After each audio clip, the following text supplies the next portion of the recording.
Как са изчезнали изчезналите народи? Радой Ралин. Едно време на Божия свят съществували много народи. Едва смогвала историята да ги регистрира в аналите си. Тези народи, естествено, имали свои съседи. Дали заради земите им или заради жените им, поокомявал се някой алчен техен съсед, обявявал им война и ако бивал по-силен или по-коварен техен съсед, заробвал ги.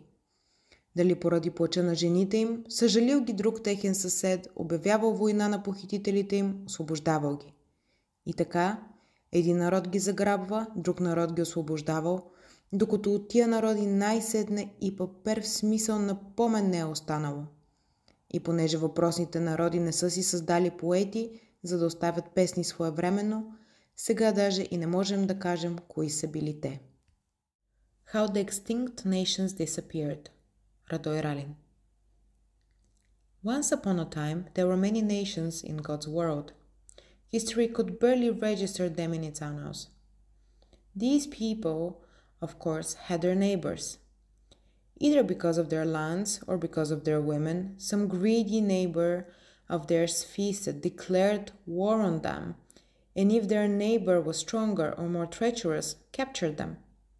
Was it because of the crying of their wives that another of their neighbors took pity on them, declared war on their captors, and released them? And so, one nation seized them, another nation freed them, until finally, not a shred of paper, in the sense of memory, was left of these nations. And because the people in question did not create poets to leave songs in time, we cannot even say who they were.